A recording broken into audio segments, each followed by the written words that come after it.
नमस्कार, स्वागत छ तपाईलाई नेपाल सञ्जालमा। यो भिडियोमा हामी कुरा गर्दैछौँ कुन रोग भएका महिलाहरूमा गर्भ रहँदैन र ती समस्याहरूको समाधानका प्रभावकारी उपायबारे। यदि तपाईँ वा तपाईको परिवारमा यस्तो समस्या छ भने यो भिडियो अन्त्यसम्म हेर्नुहोस्। च्यानलमा नयाँ हुनुहुन्छ भने च्यानल सब्स्क्राइब गरेर जोडिनुहोस् र अन्य यस्तो समस्या भएका महिलाहरूमाझ यो भिडियो पुर्याउनका लागि सक्दो सेयर पनि गर्नुहोस्। अब क्रमशः समस्या र समाधानतर्फ लागौं है त। नम्बर 1 मा छ हर्मोन असन्तुलन। धेरै महिलाहरूमा हर्मोन असन्तुलनले अन्डा नपाक्ने वा नियमित ओभुलेसन नहुने समस्या हुन्छ। विशेष गरी थाइराइड, प्रोल्याक्टिन बढ्नु वा PCOS, PCOD जस्ता समस्याले गर्भ बस्न गाह्रो बनाउँछ।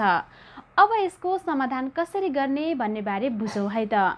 समयमै ब्लड टेस्ट गरेर हर्मोन चेक गराउने, डाक्टरको सल्लाहमा औषधि वा लाइफस्टाइल परिवर्तन गर्ने जस्तै तौल नियन्त्रण गर्ने, व्यायाम गर्ने र स्वस्थ खाना खाने।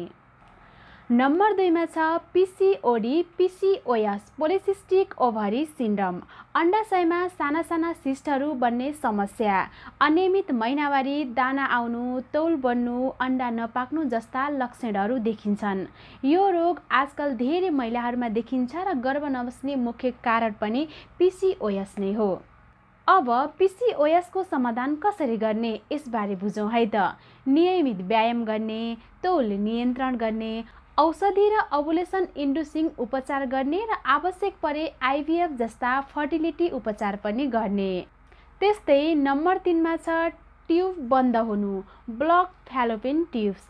संक्रमण, शल्यक्रिया वा गर्भपतनपछि ट्युब बन्द हुन सक्छ। ट्युब बन्द हुँदा अन्डा र शुक्राणु भेटिँदैन र गर्भ रहँदैन। अब यसको समाधान बारे बुझौँ। HSG टेस्ट गरेर ट्युब चेक गराउने, आवश्यक परे सर्जरी गरेर ट्युब खुलाउने र IVF टेस्ट ट्युब बेबी मार्फत गर्भधारणको सम्भावना हुन सक्छ। त्यस्तै नम्बर 4 मा रहेको छ पाठेघर वा गर्भधारणको समस्या। फाइब्रोइड, इन्डोमेट्रोसिस, युटेराइन सेप्टम वा गर्भधारणभित्र चोट जस्ता समस्या भएमा गर्भ रहँदैन। अन्डा बस्ने ठाउँ नै बिग्रदा गर्भ रहँदैन वा बारम्बार गर्भपतन हुन सक्छ। अब यसको समाधान कसरी गर्ने त। अल्ट्रासाउन्ड, हिस्टेरोस्कोपी परीक्षण, सर्जरी वा औषधि मार्फत उपचार गर्ने र नियमित गाइनेकोलोजिस्टसँग निगरानीमा रहने। त्यस्तै नम्बर 5 मा छ संक्रमण, पेल्भिक इन्फेक्सन। यौन रोग वा पुराना पेल्भिक इन्फेक्सनले ट्युब र गर्भाशय दुवै बिगार्न सक्छ। धेरै महिलामा लक्षण नदेखिए पनि भित्रभित्र यो असर भने रहेको हुन्छ। अब यसको समाधान कसरी गर्ने। समयमै STI परीक्षण गर्ने, एन्टिबायोटिक उपचार गर्ने र दुवै पार्टनरले उपचार लिनु जरुरी हुन्छ। नम्बर 6 मा रहेको छ उमेर र जीवनशैली।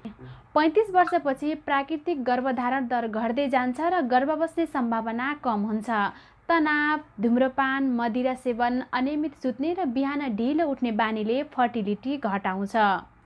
अब समाधान बारे बुझौँ है त। स्वस्थकर जीवनशैली अपनाउने, तनाव घटाउने उपाय अपनाउने र जरुरी परे फर्टिलिटी विशेषज्ञको सल्लाह लिने।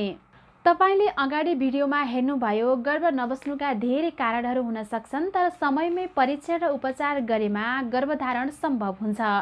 केही समस्या देखिने बित्तिकै उपचार गराइहाल्नुहोस्। समयमै गरिएको उपचारले जस्तो पनि समस्याको समाधान हुन्छ।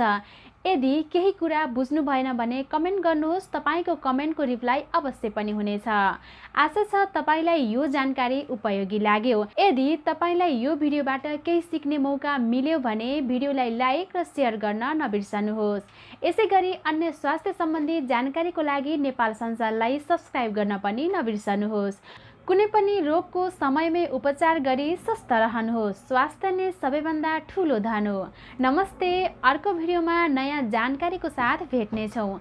स्वस्थ रहनुहोस्, खुसी रहनुहोस्। नमस्कार।